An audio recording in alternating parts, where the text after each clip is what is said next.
नहीं आपसे। मैंने 16 महीने जेल काटे हैं समाज के लिए। एक लाठी लगती है ना, आदमी पतंग बन जाता है किसी दूसरे के लिए। मैंने 16 महीने जेल काटी 10/6 कोठरी में। ठीक है, जब दिल्ली में गुरुगढ़ टूटा तो 66 दिन तक जेल में रहा मैं। 250 लाठियां गई मैंने एनआरसी के आंदोलन में, जब कोई मुसलमानों के साथ खड़ा होने को तैयार नहीं था। जब पहलवान बेटियों की इज्जत की बात आई तो मैंने जाके वहां लड़ाई लड़ी। जब 2 अप्रैल का आंदोलन आया मैंने 8 दिन भूख हड़ताल की। जब भी किसी बहन बेटी पर अन्याय अत्याचार हुआ, चाहे 69 शिक्षक भर्ती का मामला हो, जिसने गोली भी खा ली है वो क्या किसी को धोखा देगा? मैं कोई नशेड़ी थोड़ा है कि कुछ ही कह दूं किसी को। मैं तो पढ़ा लिखा वकील हूं, मेरे पास बहुत अवसर है। मैं भी आराम से घर में पढ़ के मैं गला क्यों खराब कर रहा हूं? घर में पढ़ के आराम से सुख सुविधा की राजनीति कर सकता हूं, लेकिन मैं सड़कों पर रात को 3-3 बजे धूल इसलिए भाग रहा हूं क्योंकि आपकी सुनने वाला कोई नहीं। चुनाव के बाद आपकी तरफ पलट के देखने वाला कोई नहीं। आप मरो या जियो, भूखे रहो, प्यासे रहो, फटे कपड़ों में रहो या गंदा पानी पियो, आपको किसी को कोई मतलब नहीं, किसी को फर्क नहीं पड़ता। यहाँ इस देश में अमीरों कुत्ते भी बढ़िया गाड़ी में घूमते हैं।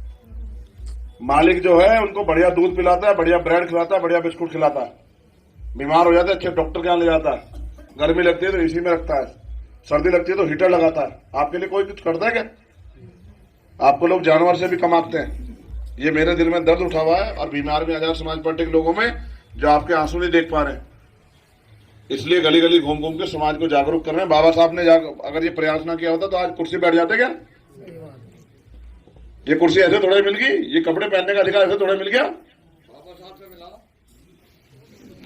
बाबा साहब ने लाए हो। तो बाबा साहब ने नहीं कहा कभी कि खूब शराब पियो और समाज में बैठ के अपना अपमान करो। ना सदगुरु रविदास जी महाराज ने कहा, ना भगवान बुद्ध ने कहा, ना नानक ने कहा, ना रैदास ने कहा, ना कबीर ने कहा, किसने नहीं कहा। लेकिन हमारे लोगों ने कुछ चीजें ऐसी सीख ली है जिनकी वजह से उनको नुकसान होता है। ये बीमार भी करेगी, ये आर्थिक नुकसान ही पहुंचाएगी, सामाजिक नुकसान ही पहुंचाएगी। और मेरा काम है गलत को गलत और सही को सही कहना, समाज को समझाना। आप तो बड़े हो, आपको मुझे समझाना चाहिए कि भाई ये गलती है, इसको ठीक करो। लेकिन अगर मुझे आपको कहना पड़ रहा है आपकी औलाद को, तो आपको समझना चाहिए कि आप अच्छा काम नहीं कर रहे। ठीक है, वोट 19 तारीख खत्म हो जाएगी। मुझे 20 तारीख को भी इस लड़ाई को लड़ना है। मैं घर में नहीं बैठ सकता क्योंकि मेरी माँ बहनों को मेरी जरूरत है। मेरे छोटे भाइयों को मूछे रखने पे हत्या होती नहीं होती? बताओ, होती है नहीं होती है? मटकी छूने पे हत्या होती है नहीं होती है? घोड़ी पे बैठने पे अपमान होता नहीं? कौन जाता है मेरे अलावा? बताओ, जाता है कोई?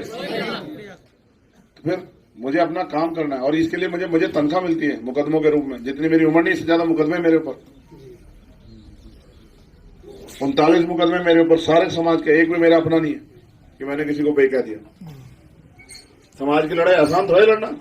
समाज की लड़ाई लड़ने जाता है कोई भी कुछ ही कह देता है, लेकिन हमारे महापुरुष नहीं घबराए, महापुरुष नहीं डरे तो हम क्यों डरे?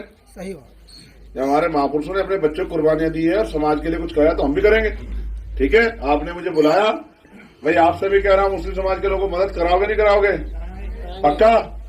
मैं आपको भी कह रहा हूं, जब चंद्रशेखर हाथ पकड़ता छोड़ता नहीं है।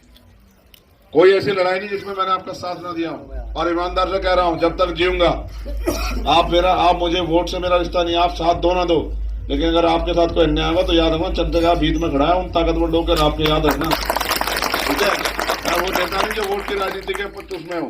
हम तो व्यवस्था परिवर्तन की लड़ाई लड़ रहे हैं कि देश में जाति के आधार पर जो शोषण होता है गरीबों के साथ बंद हो, धर्म के आधार पर जो शोषण होता है वो बंद, और जो आर्थिक आधार पर शोषण हो रहा है कि एक आदमी पे इतनी संपत्ति है कि उसको रखने की जगह नहीं और एक आदमी पे खाने को रोटी नहीं है, गैर बराबरी खत्म हो।